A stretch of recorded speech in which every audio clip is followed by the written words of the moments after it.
క్రీస్తునందున్న ప్రియులకు ప్రేమతో వందనాలు తెలియజేస్తున్నాను. ఈరోజు దేవుడు మనకు చేస్తున్న వాగ్దానం ఏమిటనగా సామెతల గ్రంథం 28వ అధ్యాయం 18వ వచనం. యథార్థముగా ప్రవర్తించువాడు రక్షింపబడును. ఆమేన్. నా ప్రియమైన సహోదరి సహోదరులారా, ప్రతి ఒక్కరికి యథార్థమైన జీవితం చాలా అవసరం. అయితే ప్రస్తుత దినాలలో విశ్వాసుల దగ్గర నుండి బోధిస్తున్న సేవకుల దగ్గర వరకు చాలా మందిలో ఈ యథార్థత లోపించింది. ప్రతి చిన్నదానికి అబద్ధమాడటం, మోసపూరితమైన జీవితాలు జీవిస్తూ యథార్థత లేనటువంటి నటనా జీవితాన్ని, యథార్థత లేనటువంటి మోసపూరితమైన జీవితాన్ని జీవిస్తూ ఉన్నారు.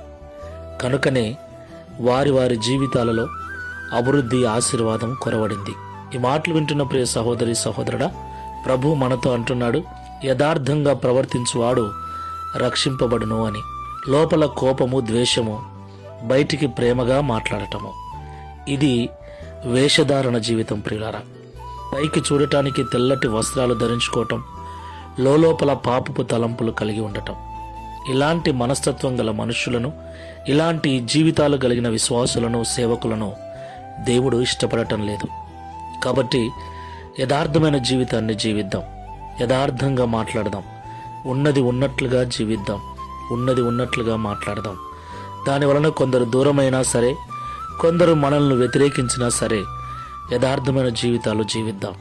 ఎందుకంటే తన దృష్టికి ఎవరైతే యథార్థంగా నడుచుకొనుచున్నారో వారిని బలపరచుటకు యెహోవా కనుదృష్టి లోకమందంతటా సంచారము చేయుచున్నదని లేఖనం సెలవిస్తుంది. కనుక అబద్ధపు జీవితాన్ని, వేషధారణ జీవితాన్ని వదిలేసి యథార్థమైన జీవితంతో జీవిద్దాం.